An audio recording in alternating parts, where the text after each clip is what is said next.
andeha isika hiaraka zany hiran'ny azakazaka masina zany no ho ataotsika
malala rehetra amin'ny tompo ho aminareo rehetra ny fahasoavana sy ny fiadana avy amin'Andriamanitra raitsika sy Jesosy Kristy tompo.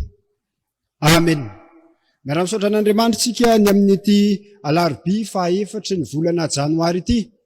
Atongavantsika eto amin'izao FJKM Andrainarivo Fahasoavana zao arak'izay efa nangatantsika tamin'ny tompo antanterahany ity Tompo-mpivavahana ity mba anakinantsika ny asantsika enivon'ny FOB FJKM. Ny fanahy masina hitarika antsika hifantoka amin'izany fanompoana hanavaozan'ny tompo antsika dia ilay mpahary izao rehetra izao. Ny salamo faha-enina ambin'ny voalohany hatramin'ny faha-roa ambin'ny folo sy ny hira faha-enina amby efapolo sy fitonjato amin'ny firana FJKM no himbona antsika mankalaza an'Andriamanitra. Salamo faha-enina ambin'ny voalohany hatramin'ny faha-roa ambin'ny folo, hira faha-enina amby efapolo sy fitonjato. Andiarintsika ravana ampimbona ny fanampanantsika randratra ny feontsika io mpisakalaza ilay mpahary zao rehetra zao amin'ny fimbonantsika mamaky ny salamo faha-enina ambin'ny voalohany hatramin'ny faha-roa ambin'ny folo amin'ny anarany manao hoe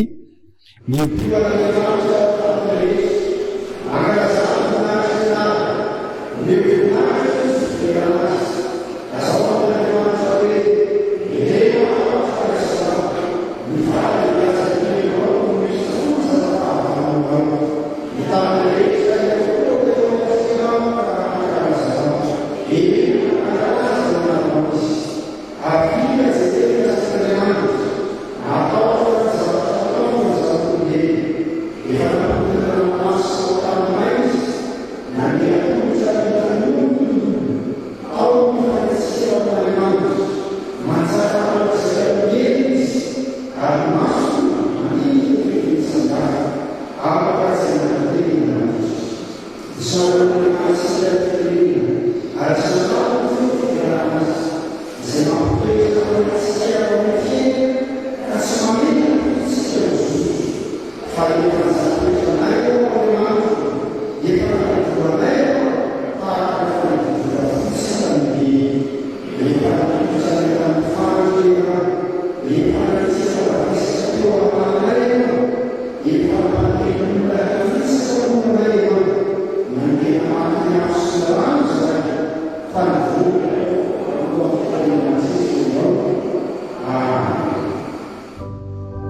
Vavaka isika ravana.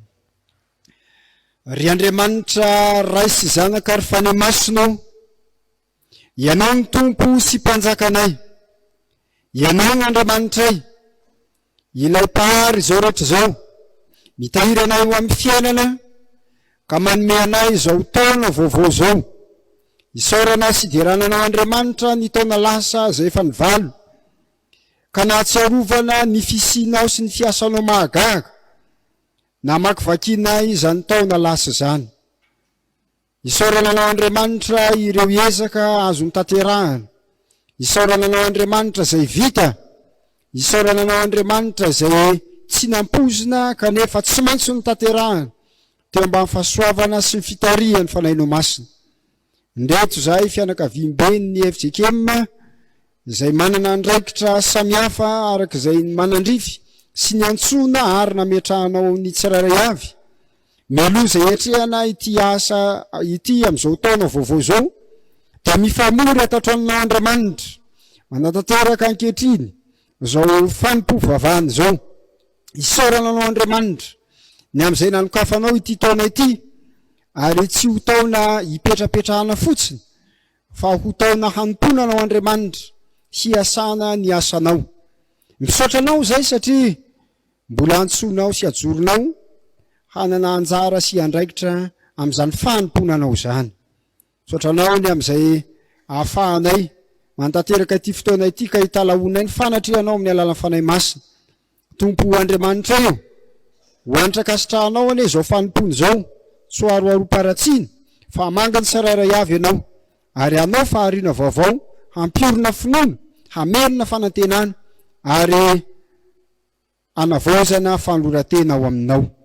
Misy mpiara-miasa, misy namanay, misy ray aman-dreninay tsy tonga eto noho ny antony samihafa, mahafantatra izay momba azy tsirairay avy ianao, izay mbola ny andalana tantany Sovibino Ararovy. Dia ho anao ny dera sy ny laza ary ny voninahitra amin'izao fanomponana iombonana izao, ry Andriamanitra ray be fitiavana, fa amin'ny alalan'i Jeso Kristy zanakao mpamonjy anay no anirinay sy anaovanay izany vavaka izany. Amen. Mahazo toerana ianareo ravana. Andray ny sitrapon'Andriamanitra izay ambarany amintsika isika amin'ny alalan'ny soratra masina. Aorian'izany dia ny hira 270 sy 200 andiny voalohany no ataontsika. Ry ama malala, enoy amin'ny fanajana sady eritrereto tsara ary. Ety ampangoana izao taona izao ny sitrapon'Andriamanitra ambarany amintsika. Fa hoy izy amin'ny anaran'i Jesoa, dia aza manahy ianareo ka manao hoe, inona no haninay, na inona no sotronay, na inona no hotafinay, fa izany rehetra izany dia katsahiny jetilisa fatratra, fa fantatry ny rainareo izay any an-danitra fa tokony ho anareo izany rehetra izany. Fa katsao aloha ny fanjakany sy ny fahamarinany, dia anampy ho anareo izany rehetra izany. Amen. Sambatra ny mahitsy lalana izay mandeha sambatra izay tanana teko ameny ka tady aza ny fo rehetra. Amen.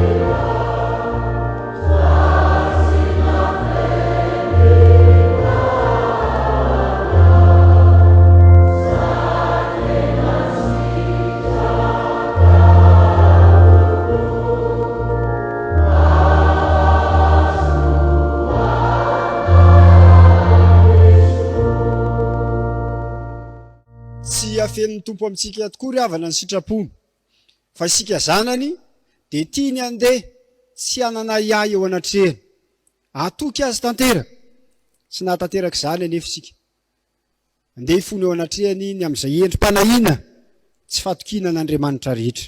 Anao vavaka fonana isika aorian'izany dia ny hira fa 700 andiny voalohany no ataontsika. Aoka ary ny fonareo rehefa malala hanaraka izao tonim-bavaka fifonana izao. Ivavaka isika.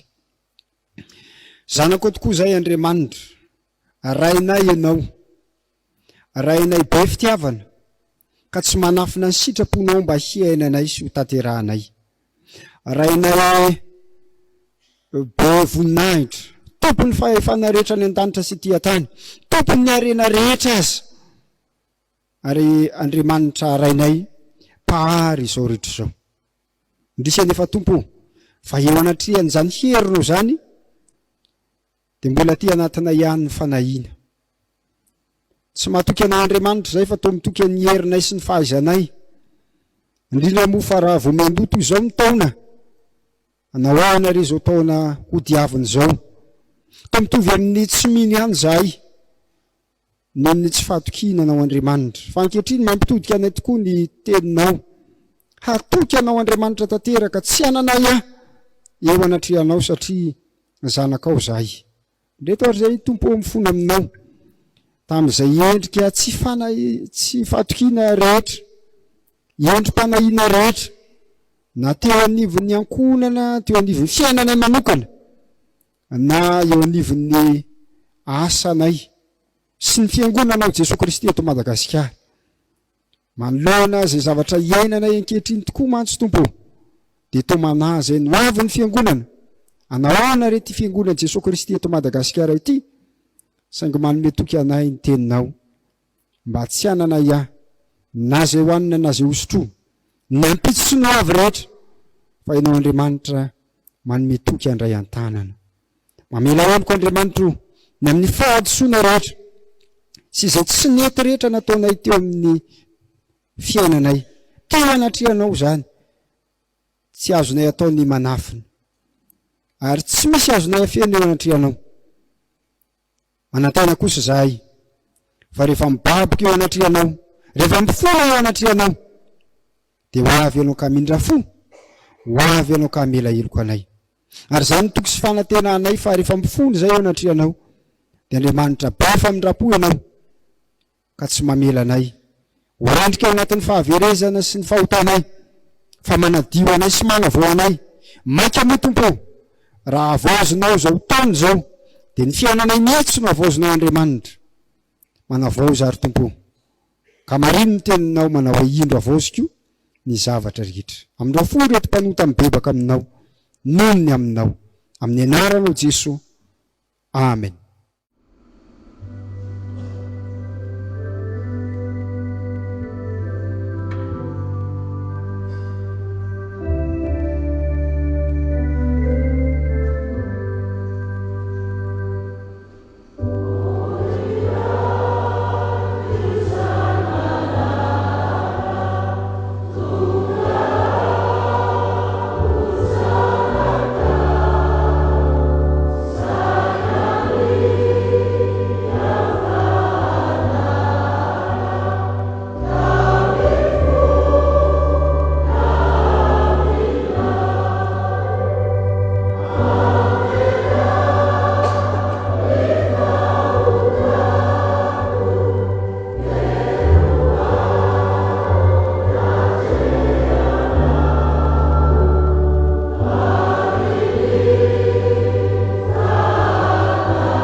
Mamindra fo, mamela heloka zay rehetra mibebaka sy mifona marina tokoa Andriamanitra, ka na inona fahadisoa, na inona fahadalana, mamela heloka Andriamanitra.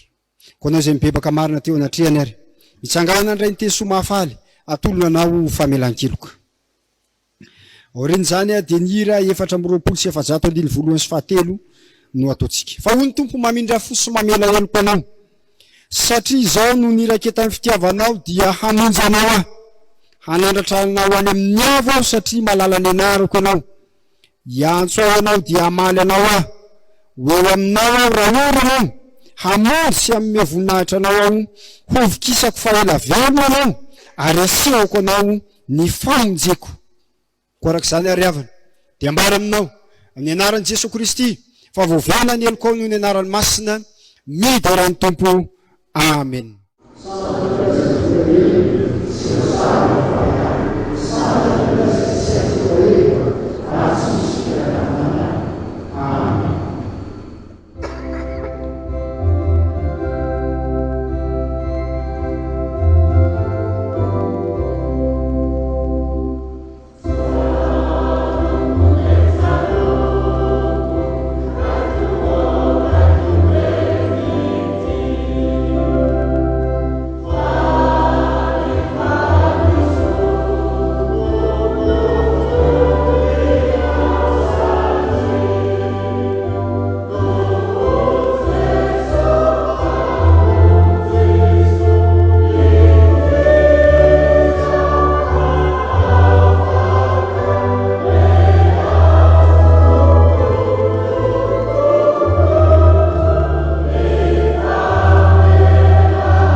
mitompo atsika tokoa zany famelan-keliko zany fanomezan-dehibe eny andovatsika ny lanitra azy niraisitsika tamin'ny finoany zany ka andeha ary mbola aseho atsika ankehitriny ny finoantsika azy amin'ny alalan'ny fiombonatsika manao ny fanekam-pinoana apôstôlika manao hoe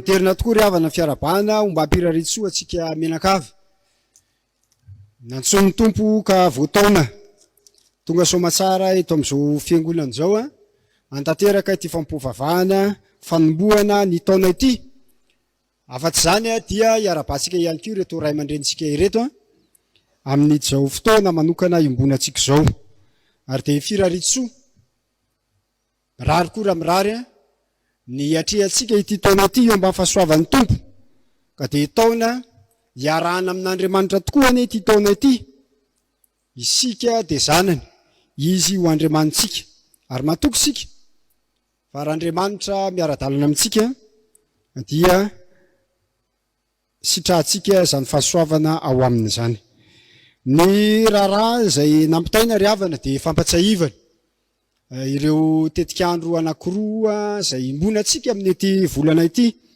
andaniny a ny amin'ny 15 ny volana janoary ampatsahivontsika amin'ny fotoan-dehibe izay tanterahana iry amin'ny coliseum tanterahana eny zany fotoan-dehibe zany a dia mifampatsiahany amin'izany isika amin'ny fito moa no anomboka ny fotoana ny alalan'ny asa sy famparezana tarihan'ireo mpiandry amin'ny sivora sasany ny fotoana imbonany rehetra afa-tsy zay ankilany de ny fotoana fambolekazo izay ombonantsika FJKM moa iny an-danona toy ny mazatra dia ny faraka amin'ny 20 volana janoary andro sabotsy indray izy io a de mifampivavaka sika ny amin'ny anatanterahana izany fotoana rehetra zany ireo fampatsahivana izay nampitaina ry havana de mifampivavaka sika ho tanterahan'ny tompo zany faniritsika zany ary de mifampitaona ihany koa sika ho tonga maro eny samy tonga hiatrika izany fotoana rehetra izany ho an'Andriamanitra irery ny voninahitra iroso amin'ny fanatanterahana ny rakitra sika ry havana ny hira fahavalo amby 900 no ataotsika ireto dekona eto amin'ny fiangonana reto hitarika atsika hanatitra zany rakitra zany ety anoloana rakitra tokana ihany moa no ateritsika tsarovy mandrakariva ry havana fa izay manome amin'ny fifaliana no tian'Andriamanitra Amen.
Raky tsara antsika hanao bavaka fanolorana andravitra. Ry Andriamanitra tomponay tsara indrindro, ankehitriny dia mbola midera mankalaza ny anaranao izay satria Andriamanitra tsara ianao sady mpanao tsara. Misaotra Tompo fa mbola tonga eto izay nomenao izao fotoana izao. Misaotra noho ny haben'endra fonao, misaotra noho ny fitiavanao, misaotra noho ny fitahiana izay omenao anay. Ankehitriny Tompo dia ndreto izay manolotra ny rakitra, indro ny fanolorana, raiso akasitrao Tompo satria tena antsitrapo tokoa ary vokatra ny fonay izany. Tsy ny rakitra ihany Tompo no atolotra ianao, fa eny fa ny fonay ihany koa atolotra ianao fonay, atolotra ianao ny sainay, atolotra ianao ny fanahinay, ary indrindra fa ny fiainanay iray manontolo dia atolotra ianao avokoa izany. Ankasitrao Tompo satria izany no entinay hanatanteraka ny asanao mba ho voninahitry ny anaranao irery ihany. Aina ny fetra ry Tompo no hanatanterahana izany amin'ny anaranao Jesosy Tompo. Amen.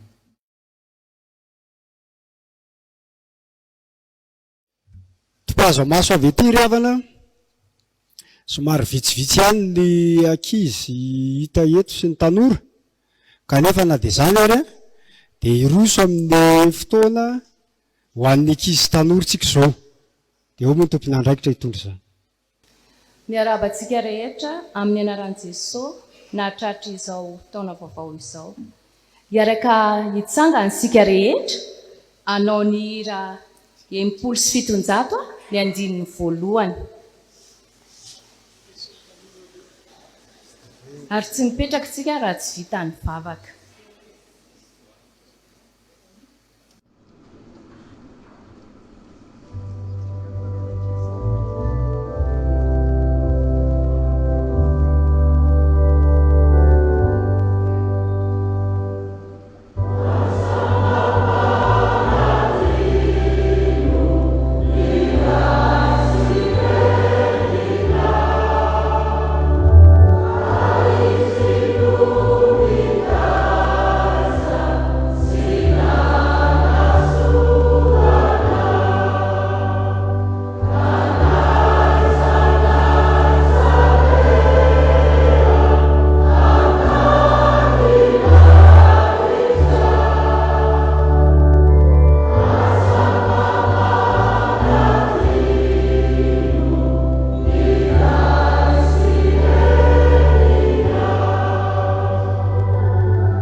Midera sy misaotra anao zahay fa afaka indray hiain'ny teninao.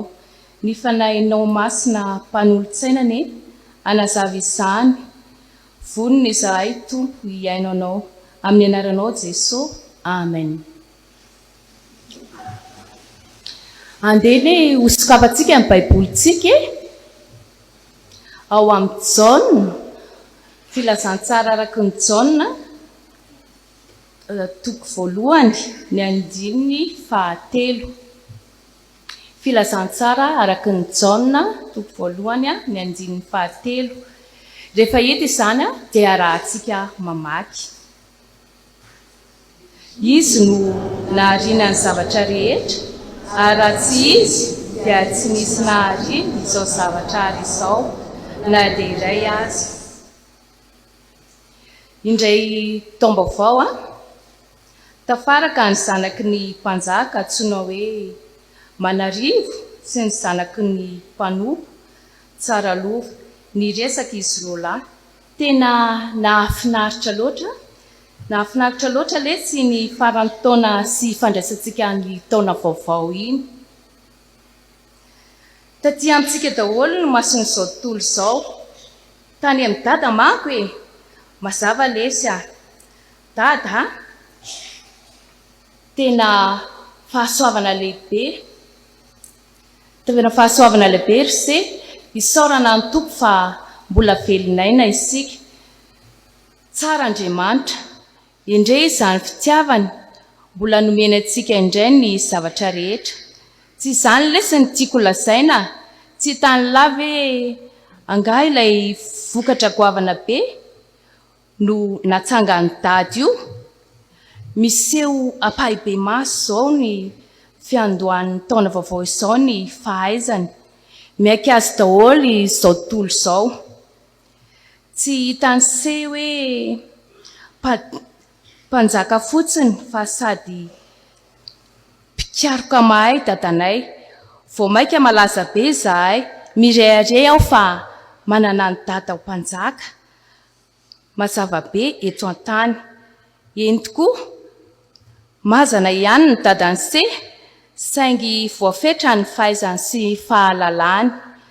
Ary ampahany kely dia kely monja ny fahefany izay mbola ampindramina azy. Tezitra mafy manarivo ka ny trerona ny tsara lova tena maniratsira ny mpanjaka mihitsy ny ala. Raha izao dia izao ihany, miteny any dada hoe tapao lohan'io fa tsy mankasitraka ny vitanao dia tapaka ny lohan'ny lahy. Tsy izany nery se fa ny dadany se niainga avy amin'izy no nananganany sy nokirakirainy ahavita. Fa ilay mpahary izao rehetra izao dia ny teny ihany no nahariny ny zavatra rehetra. Ny teny fotsiny izy hoe misy dia nisy. Noho izany ny tokony isaorana sy ankalazaina satria mpanjaka ny tompo. Pahary izao rehetra izao tsy hoe tsisy dikany akory ny dadany se fa dadany ihany, fa ilay mpahary no tena dadany. Mendrika deraina sy ankalazaina mandritra ny androm-piainantsika rehetra izy. Dia nangina sy nangasy azy teo manarivo satria nisy fahatsoam-panantenana tao anatiny. Nanomboka teo kosa izy dia nianatra zavatsoa avy amin'ny tsara lova noho ny finoany an'Andriamanitra. Isika koa na izany aza na manao ahoana ny toerana misy atsika dia aoka ho tsarovantsika mandrakariva fa Andriamanitra izy no nahary izao zavatra hary izao. Mbola hiaraka hivavaka isika. Andriamanitra, ianao no tompahary ny zavatra rehetra. Misaotra anao izahay fa ao aminao no nanaovana ireny zavaboary ireny. Mba ahatongavanay ho faly sy ho salama tsara. Vonona izahay hampiasa ny zavaboary ny foroninao fa mahasoanay tokoa izany. Misaotra Tompo amin'ny anaranao no angatahanay izany vavaka izany. Amen. Ny hira fa 770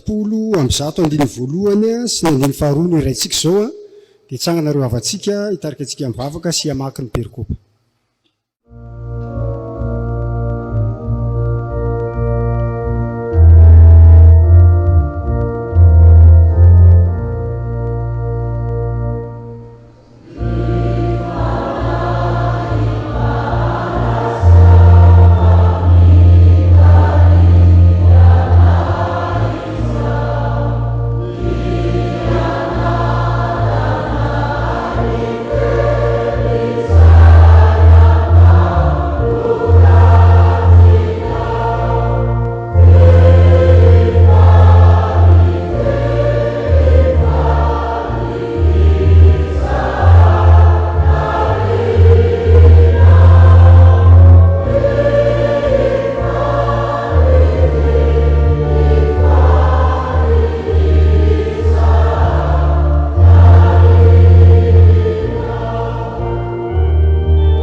Isika hivavaka.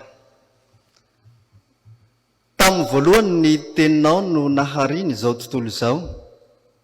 Raha tsy ny teny ianao dia tsy ary izao zava-boary rehetra izao. Taty aoriana dia ny teny tonga nofo kanonona taminay tamin'ny alalan'i Jesosy Kristy zanakao zokinay. Ary tonga fiainana ho anay izany.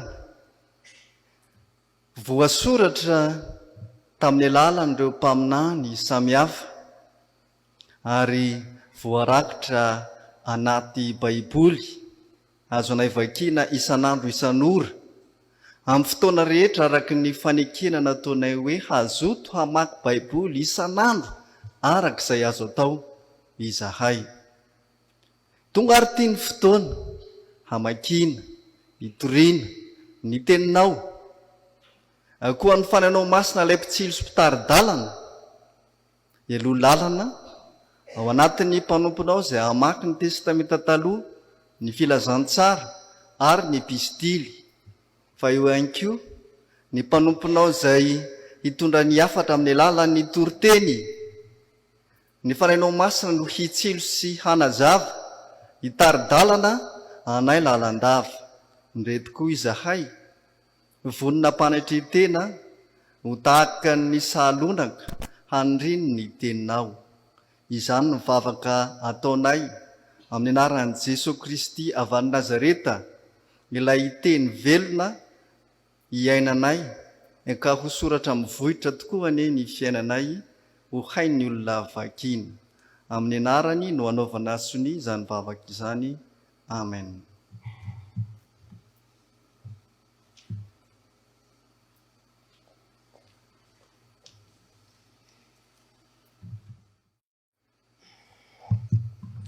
Sokafiny baibolinareo ry hava malala ao amin'ny bokin'ny Isaia-paminany. Isaia-paminany 5:7, andininy 7 katramin'ny 7:12. Isaia-paminany 5:7, andininy 7 katramin'ny 7:12. Rehefa hita dia hovakitsika amin'ny anaran'ny Tompo. Lozan'izay miady amin'ny namorona azy, tavim-bilany isan'ny tavim-bilany amin'ny tany ihany ireny. Ny tanimanga va ilaza amin'ny mpanefy azy hoe inona no ataonao? Na ny asanao va anao hoe tsy manan-tanana izy? Lozan'izay miteny amin'ireny hoe inona no aterakao? Na amin'ireny hoe inona no alokan'ny kibonao? Izao no lazain'i Jehova, ny iray masin'ny Israely, dia ny namorona azy. Ny amin'ny zavatra ho avy no anontany ahy, ary ny zanako sy ny asan'ny tanako dia aoka ho adidiko ihany. Izao no nanao ny tany sy nahary ny olona eo amboniny, ny tanako ihany no namelatra ny lanitra sy nandahatra ny eny amin'ny rehetra. Izao no nanaitra azy io tamin'ny fahamarinana, ary ny lalany rehetra dia haravoko avokoa. Izy no anao ny tanànako, ary ny oloko voababo dia halefany, nefa tsy ambola amin'ny karena. Hoy Jehova tompony maro. Amen.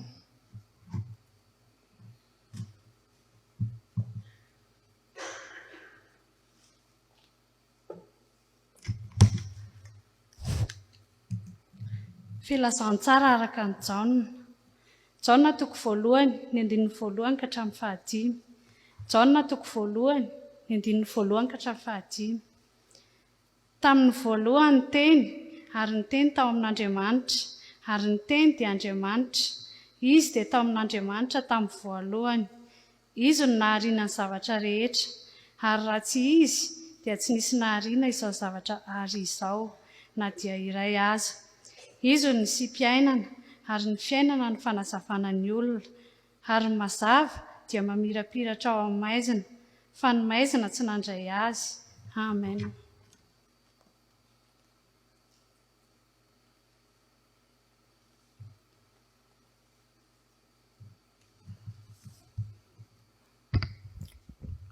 Faranantsika ao amin'ny epistily ho an'ny Romanina. Romanina toko 7:7-20 ka hatramin'ny 9:20. Romanina toko 7:7-20 ka hatramin'ny 9:20 amin'ny anaran'ny Tompo. Ianao ary dia efa anao amiko hoe koa nahoana izy no nanome tsiny ihany, fa iza no manohitra ny sitrapony? Tsy ara-lehilahy, fa iza moa ianao no mamaly an'Andriamanitra?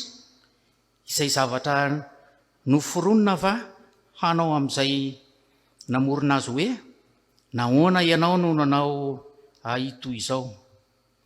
Ny mpanefa vilany va tsy manam-pahefana amin'ny tany manga, ka ny vongany iray ihany no anaovany zavatra samihafa, ny iray ho ajaina ary ny iray atao tsinotsinona. Sa ahoana kosa raha Andriamanitra na dia tany eo ny fahatezerany sy hampahafantatra ny heriny azy, dia be faharipo ka nandefitra tamin'izay fanaiky ny fahatezerany voavitra hosim-baina, mba hampahafantarana koa ny aren'ny voninainy amin'izay fanaiky ny famindrapo izay namboariny raha teo ahazoana voninahitra. Dia isika izay natsoniko tsy ny avy amin'ny jiosy ihany, fa ny avy amin'ny jentilisa koa.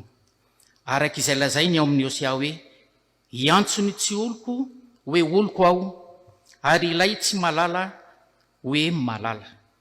Ary any amin'ny tany izay nilazany taminy hoe tsy oloko ianareo, dia any no hiantsona azy hoe zanak'Andriamanitra velona. Amen. Ray masinao manamasinana amin'ny fahamarinana ny teninao fahamarinana. Amen. Ny hira fahavala amin'ny 300 andiny voalohany sy ny faharoa no hiratsika hitsenatsika ny afatr'Andriamanitra ampitondrainy ny mpanompony. Aoka hitsangana ary ianareo ry havana.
Mandrakariva ho amintsika ravana ny fahasoavana sy ny fiadanana avy amin'Andriamanitra raintsika sy Jesu Kristy tompontsika. Ny ten'Andriamanitra izay voalahatra ao amin'ny nofonao manjaratsika amin'ity anio ity dia rehetra ao amin'ny janona toko 1:1 hatramin'ny 5.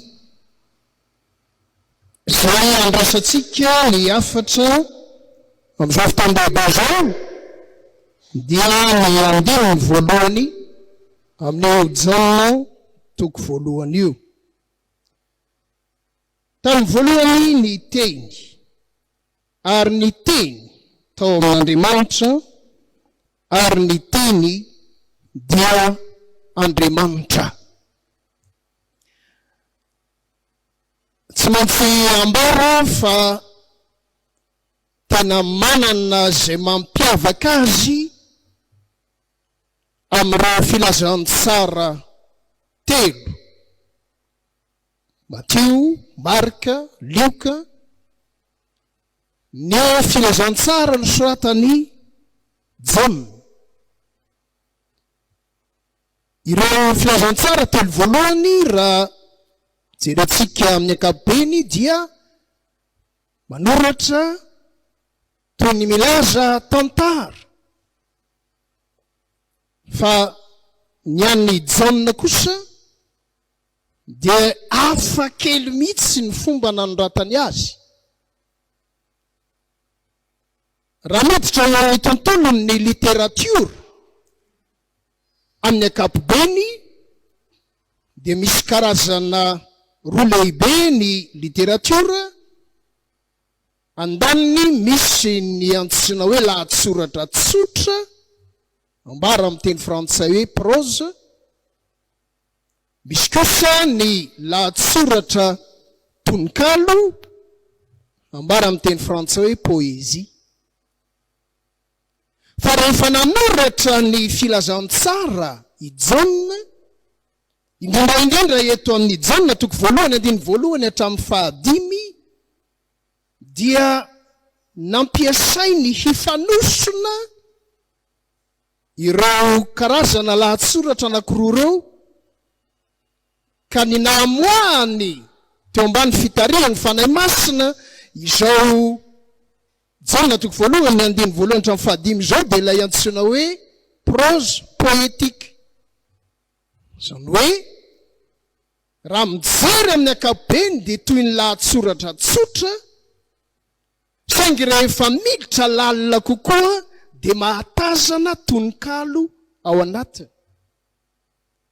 Ary izay indrindra no hitantsika rehefa mijery an'ity Jaona toko voalohany andiny voalohany ity. Misy teny miverimberina ary ilay teny miverimberina dia ny teny hoe teny. Tamin'ny voalohany ny teny, ary ny teny tao amin'Andriamanitra, ary ny teny dia Andriamanitra. Ao amin'ny fomba fanoratra anankiray hafa ihany koa izay mampiavaka ny Jaona, ny teny grika no nanoratany azy, fa lasa lavitra mihoatra noho izay hitantsika eo amin'ny teny grika na amin'ny teny hafa ihany koa.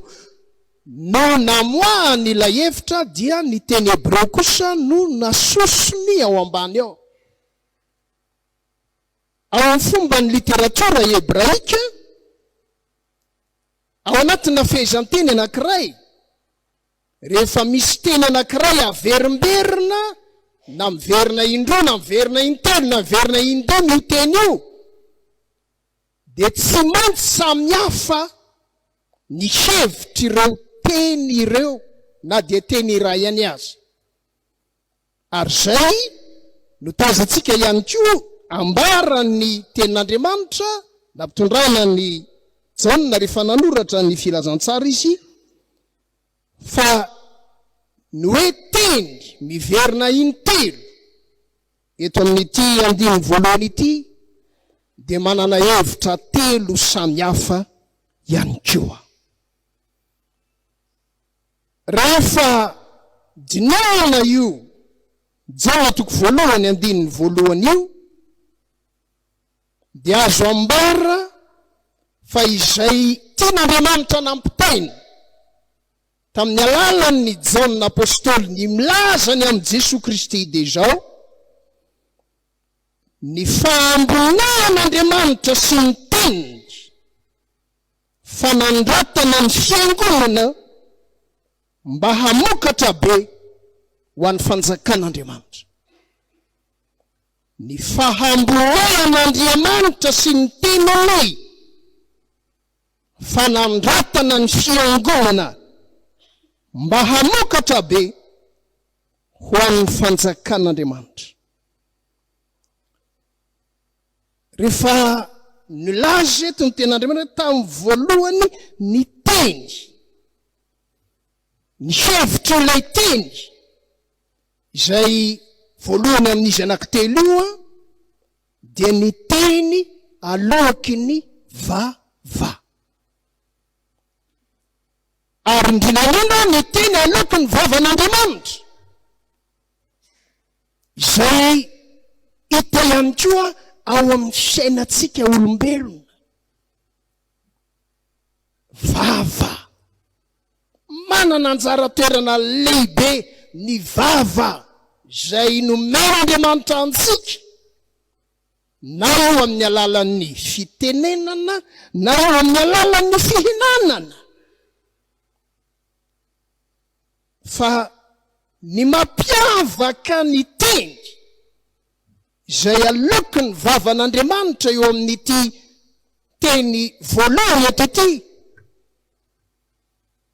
dia ny anjara toeran'ilay tenin'Andriamanitra ary mahagaga ny anambarany azy any amin'ny mpanao salamo, fa ny teny aloky ny vavan'Andriamanitra ao amin'ny mpanao salamo dia mbola mihoatra lavitra noho ny anaran'Andriamanitra aza.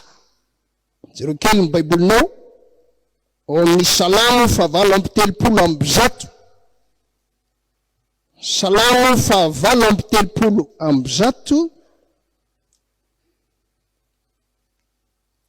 Ny andininy faharoa dia zao nambarany tenin'Andriamanitra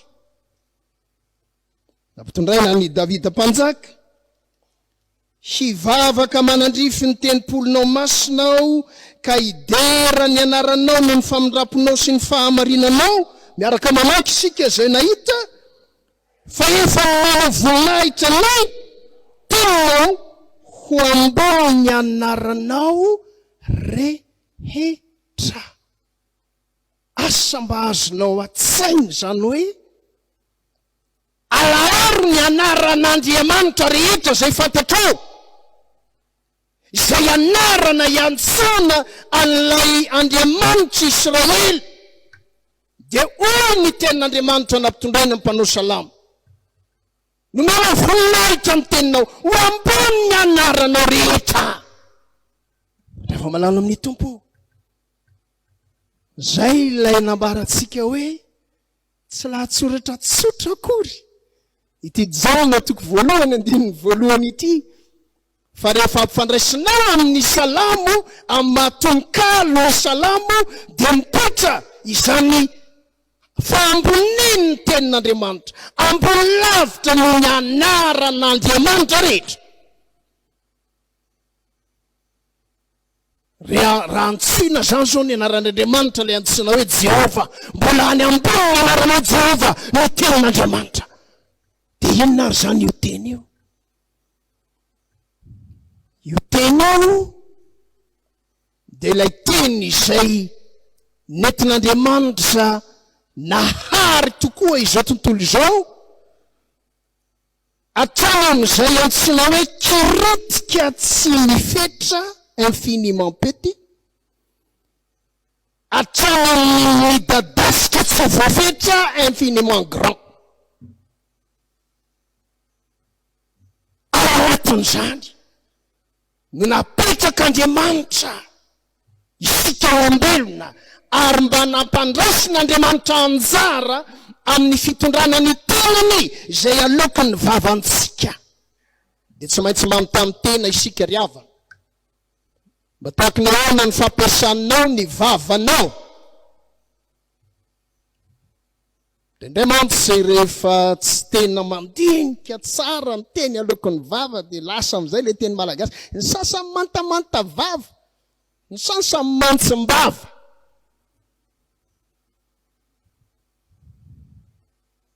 Fa fieritreritra ny teny izay nampitondrain'Andriamanitra ny jaona rehefa nilaza izy tamin'ny voalohany ny teny aty ampiandohan'ny taona isika izao. Aoka ny fananany masin'Andriamanitra no hitari-dalana antsika mba hatsiaro fa ny teny alokon'ny vavantsika ny milaza mihoatra lavitra ny momba antsika eo anivon'izao tontolo izao. Ny zavatra faharoa zay asongadiny ity jana toko voalohany dia ny voalohany ity dia ilay nambarany hoe tamin'ny voalohany teny ary ny teny tao amin'Andriamanitra, ny teny tao amin'Andriamanitra. Rehefa ampifandraisina any amin'ny boky tononkalo anankiray eo amin'ny baiboly dia ny boky noabolana zany. Io teny io, ilay fahendrena ihany koa, ilay niara-ny asa tamin'Andriamanitra, tamin'ny faharena izao tontolo izao. Ilay teny zay lazay eto amin'ity faharoa ity, ho isika hoe tsy mitovy amin'ilay hevitry ny teny teo aloha intsiny ao, fa efa metatra indray. Eto io teny faharoa io dia tsy milaza ny teny alokin'ny vava, fa ny milaza kosa ny teny alokin'ny maso. Mety gaga tsika fa nga misy an'izany teny alokin'ny maso zany, eny tompoko. Ny maso mijery fitaratra vita, ny hevitra ao anatin'ny fo io no hita, vonaka eo daholo na ratsy na tsara fa ny maso mijery mahantantara. Zany hoe tena milaza zavatra ny masonao. Ao amin'ny antsoina hoe prose poetique dia misy fandraisany ny tena logos sy ny tena logos. Ny logos no teny grika ilazana ny teny zay tsy aloky ny vava. Ary zay ity teny eto ity. Io teny faharoa izay hitatsika eto io no entin'ny janona ilazana fa manana anjara toerana lehibe ny teny zay tsy alokin'ny vava, satria ao ambadiky ny teny izay alokin'ny vava dia misy ny firindrana, misy ny filaminana, ary misy ny lalàna maro samihafa zay mifehy ny zavaboary zay noarian'Andriamanitra. Mifehy ihany koa ny teny zay alokin'ny vavantsika amin'ny teny grika dia io ilay antsoiny hoe logikos, ny avian'ny teny frantsay hoe logika. Manana ny firindrany mazava tsara mihitsy ny asan'Andriamanitra, ary tian'Andriamanitra isika hanaka ny toetran'Andriamanitra, miasa amin'ny fomba mirendra sy milamina mba hitondra fiainana eo anivon'izao tontolo izao. Ny tenin'Andriamanitra izay tsy laza fotsiny hoe misy lojika ao anatiny ao, fa misy firindrana zay tsy takatry ny sain'olombelona, ka manana izay sokajikajy ny maizy azy ny zavaboary rehetra. Ny olona tsirairay avy ihany koa napetrak'Andriamanitra maizy azy tsirairay avy. Isika rehetra ireo dia tena tokana manontany tsisy tahaka anao. Raha vao isana tamin'izao tontolo izao ianao mikorotany tezao tontolo izao ty, asa mba azonao zany. Rehefa mba mandre an'izany dia mba faly. Ny sasa matsy sa moa dia mba inona ato anatin'ity FTV FJKM ty za angamba ny kely indrindra. Ianao kely indrindra io manana toerana lehibe ao anatin'ilay antsoina hoe logikos. Ary mbola ao ambadiky zany aza. Amin'izao fotoana izao no mba mizesika amin'ny olombelona, dia tena lasa lavitra be ny resaka informatika. Amin'Andriamanitra zavatra kely politika tsy lasa lavitra zany. Mbola tsy nisy ny olombelona fa nasian'Andriamanitra natao hoe logiciel, zany hoe ny lojikany ny any an-danitra.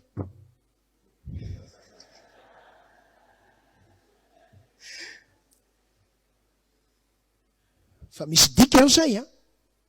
Rehefa miresaka manko isika natao hoe logiciel dia tsy maintsy misy karazana code ao ambadiky zany zavatra zany mba hahafahana mitrandraka sy mampandeha tsara ary mampahomby amin'ilay fitaovana sarobidy eo ampelatanana.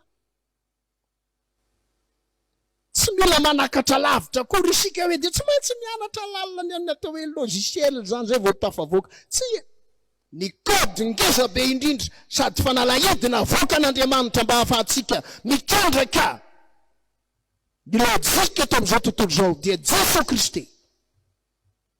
Fa amin'ny anarany efa marany soratra masina zany, amin'ny anarany ireriana no azonany famonjena, amin'ny anarany ireriana no azontsika mangataka amin'Andriamanitra ray, dia mangataka azy dia mahazo ianareo raha mangataka amin'ny anarako. Mampalahelo fotsiny dia sahala aminay izao tontolo izao tena manampahaizana indrindra amin'izany atao hoe logiciel izany. Dia lasa isika kristianina indray no manaraka ny fanaon'izao tontolo izao, nefa ny ten'Andriamanitra milaza hoe aza manaraka ny fanaon'izao tontolo izao fa nova amin'ny fanavazana ny saina. Isika ny mila mitarika an'izao tontolo izao, fa izao tontolo izao no mitarika atsika.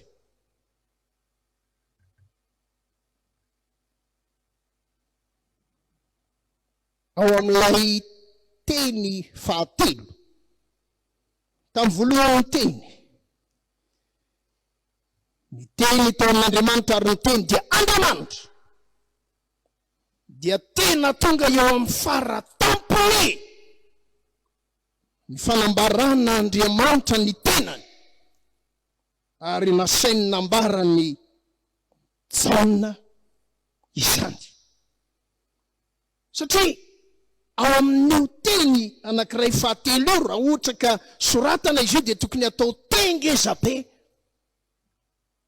no ilazan'Andriamanitra fa tsinotsinona ity izao tontolo izao ity raha vao tsy ao ny tenin'Andriamanitra. Hebreo toko voalohany ny andininy fahatelo, Hebreo toko voalohany ny andininy fahatelo, zao nambara ny tenin'Andriamanitra ao: izy koa no famirapiratany voninainy sy endriky ny tenany indrindra ary miazona ny zavatra rehetra amin'inona amin'ny seriny tenany, hazony ny herin'ny tenin'Andriamanitra. Ity zao tontolo izao ity, zany no anehoan'Andriamanitra ny mahafara tampony ny herin'ny teniny. Raha lazaina amin'ny fomba tsotra dia tsotra, na io W hipetrahanao io azy, rehefa tsoan'Andriamanitra ny herin'ny teniny, midarabika eo amin'io tany io ianao.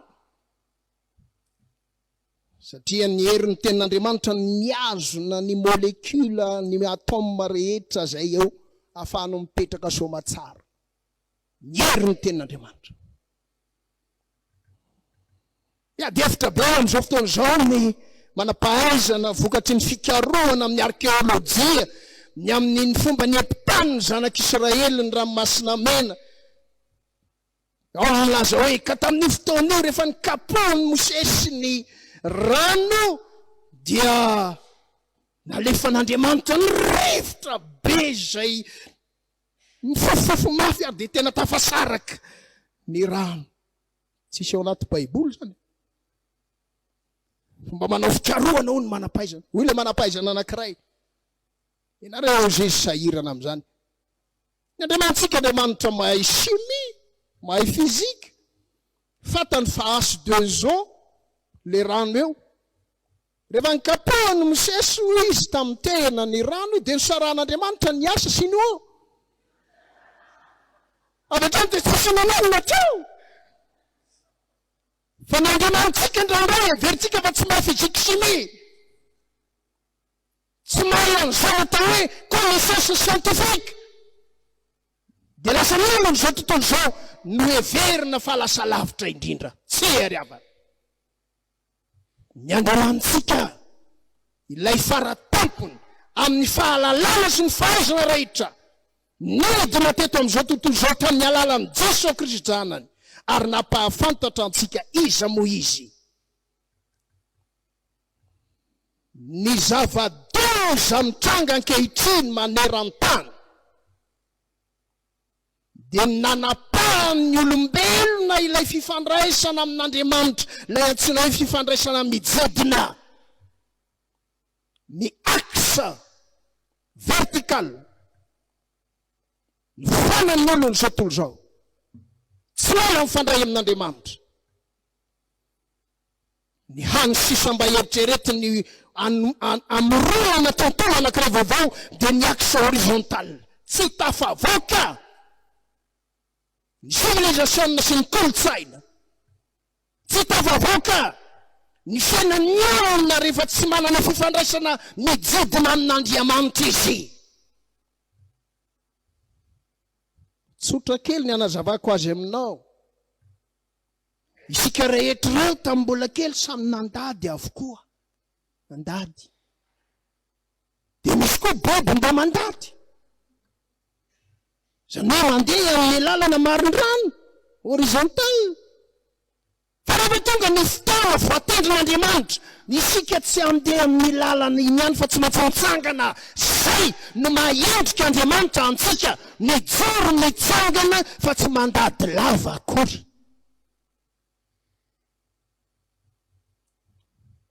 Mandraky teny androany ny alika mbola mandeha tongotra 4 ihany, tsy afaka hitsangana mihitsy izy, na dia mba asinan'izany aza any amin'ny dessin animé. Ny fiainana tsy dessin animé akory.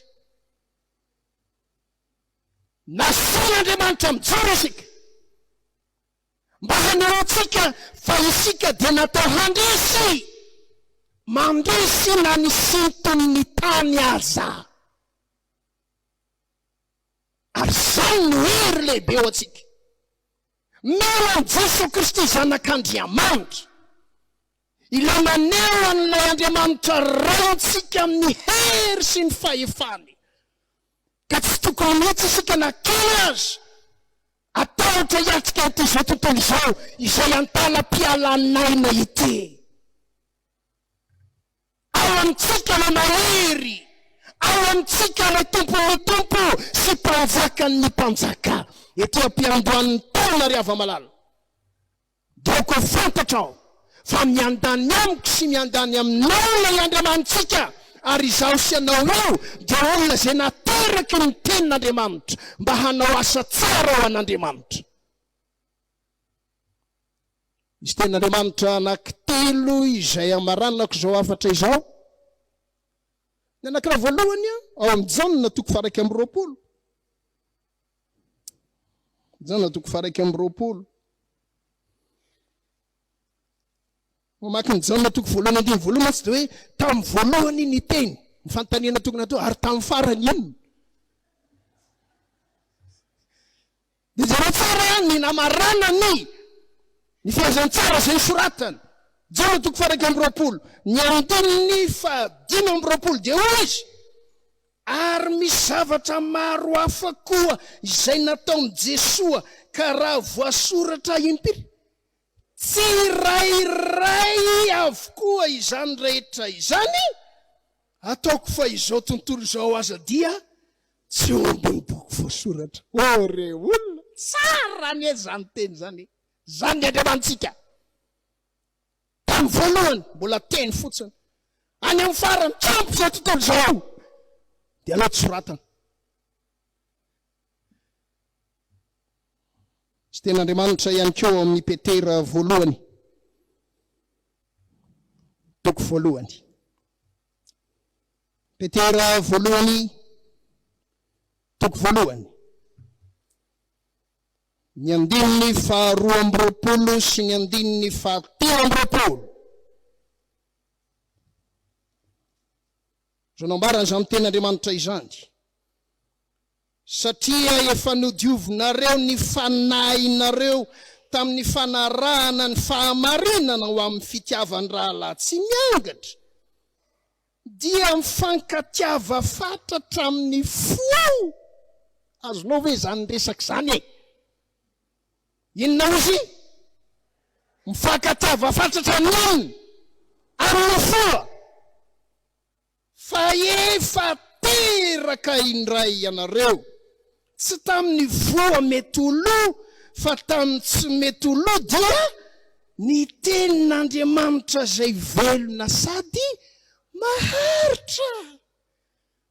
Etỳ ampiandohana taona ampatsirovony tompo atsika zany mifankatiava fatratra amin'ny fory olona. Aoka mba tsy atao anatin'ny FB FJKM, aoka mba tsy atao anatin'ny fiangonana FJKM, nisan'izany samparon'Andriamanitra ka ny manampahaizana azy dia izy manampahaizana amin'ny fifankalana. Raha milaza amintsika amin'ny tompo dody vaovao nomeko anareo dia nomba hifankatiavanareo dia tanterao izany. Raha tia vokatra ianao dia tadefa nateraky ny tenin'Andriamanitra, ilay teny nahary izao tontolo izao, ilay teny mbola entin'Andriamanitra mandamina ny fiainana izao tontolo izao sy ny fiainany fiangonana, nateraky izany ianao ary mbola manatenanao hamokatra be lavitra noho tamin'izay taona lasa izay ny tompo amin'izao taona sisa izao. Hoan'Andriamanitra irery ihany ny voninahitra. Amen.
Iombina mivavaka isika ry havana. Andriamanitro, misaotra anao izahay satria manavao anay isan'andro ianao. Noporofonao tamin'ity anio ity fa ambony ny teninao izay mahary fiainana ao anay. Ary eo amin'ny asanay dia ampianarinao izahay mba hiasa amin'ny fomba mirindra sy milamina hitondra fiainana ho an'izao tontolo izao. Tsinotsinona koa anefa izahay, ary tsinotsinona izao tontolo izao raha tsy eo ny teninao Andriamanitra, fa ny fifandraisana aminao Andriamanitra no tena fiainana ary fiainana mandresy. Ny fototr' izany rehetrarehetra izany dia noho ny amin'i Jesosy Kristy, ilay teny tonga nofo ao anatinay. Misaotra Andriamanitro, fa tsapanay fa miazona anay tokoa ianao, miazona ny fiangonanao, miazona ny Culte FJKM. Mangataka aminao ary izahay amin'ity taona vaovao ity, raha hanomboka izao asa izao. Aoka ny teninao no hialolalana amin'ny zavatra rehetra. Ny teny, ny vavaka, ary ny asa. Ireo no mitarika anay mandrakariva iombina aminao Andriamanitra. Dia mitary ny biraon'ny mpiandraikitra foibe izay tarihan'ny filoha.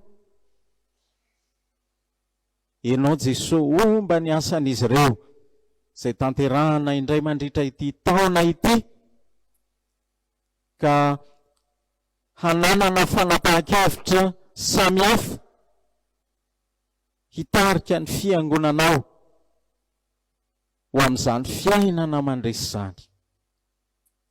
Dia manampy koa ny mpiandraikitra foibe amin'ireo fivoriana anankiroa izay tanterahana mba tena hizotra any amin'ny asa mitondra fiainana avy amin'izany teninao izany ny fanapahan-kevitra rehetra, ary mitary ny mpanatanteraka rehetra izay tarihan'ny sekretera jeneraly mba ho tanteraka ny asa tsara, satria Andriamanitra manao ny tsara ianao eo amin'ny fiainanay. Dia manampy izay rehetra miasa ampandrosoana ny fiangonanao sy ny sekolinao eo amin'ireo departemanta samihafa. Eo ny departemantan'ny fiangonana, departemantan'ny sekoly, ny departemantan'ny mpiasa sy ny vola, ary ny fananana sy ny fampamokarana. Eo ireo sampanasa, asa, ny toeram-panomanana, ireo sehatr'asa rehetra miasa eto amin'ny fiangonanao Jesosy Kristy, dia mba hanana fandrosoana hatrany ho amin'izany fiainana mandresy miaraka aminao izany. Amin'izany rehetra izany Jesosy tsy maintsy misedra olana izahay. Amin'ireny anefa dia matoky fa hivoaka ho mpandresy satria ianao miaraka aminay. Ny angatahnay dia ho firaisan-tsana, fifankatiavana, ny mpanomponao rehetra, na iza, ka tsy hijery afa-tsy ny firindrany ny fandrosoany ny asa ho fampandrosoana ny fanjakanao Andriamanitra. Apetraka aminao ireo tetika asa samihafa ao anatin'ny hazakazaka masina. dia mba ho ankasitranao ireny, ary ny fanahy masina hitarika hanavao mba hatanteraka izany.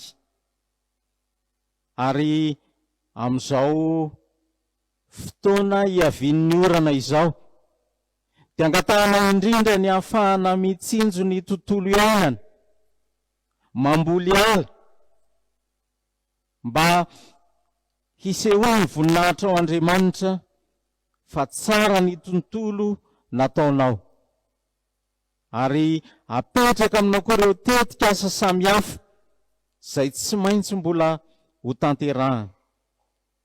Dia ianao Jesosy hanome hery, tanjaka, fahasalamana, fahasotoana ho anay rehetra mba ahafahana manatanteraka ny asanao. Maro koa Jesosy ny asa fanompoana tanterahana eny anivon'ny synodam-paritany, eny anivon'ny fitandremana tsirairay avy, dia mba ombanao ireny arak'izay efa nombanao azy, ary hitarika ny fanahy masina mba hatanteraka izany, hiavao izany tompon'andraikitra tsirairay iombona-tsaina ahafahana manatanteraka izany. Eo koa anefa ny mombanay sambatan'olona, ny isam-pianakaviana, isaky ny ankohonana, fantatray fa mitsinjo anay ianao, koa ny vavaka izay asandratray any am-ponay tsirairay avy manomboka amin'izao fiandohan'ny taona izao, dia ankininay aminao Jesosy Kristy, ianao lay tompo ny fahasoavana rehetra. Ary izany vavaka izany ampiombononay amin'ilay vavaka nampianarinao Jesosy Kristy fa izay ny mpianatra manao hoe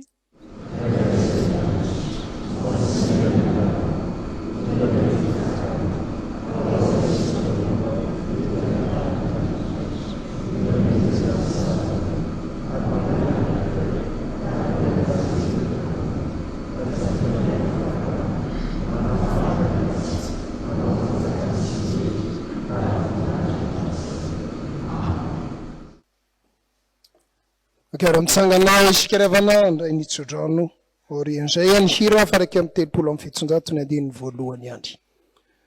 Ho tanteraka antsika rehetra ny nitsodrano tononona ny anarany tompontsika.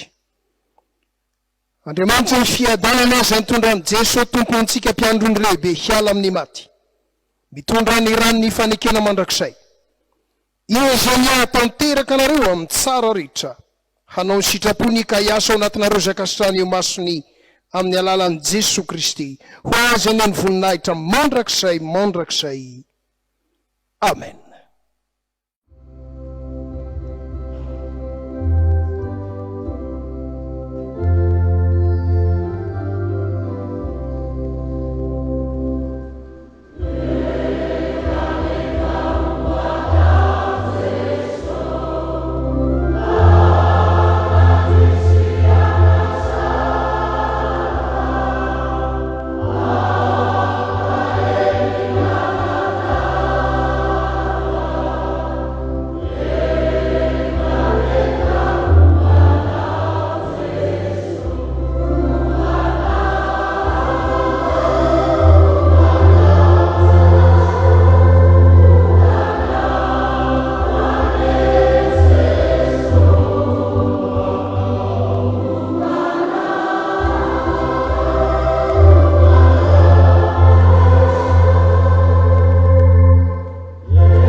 Ho an'Andriamanitra ireriany aneny voninahitra amin'ny anaran'ny Ray sy Zanaka ary ny fanahy masina.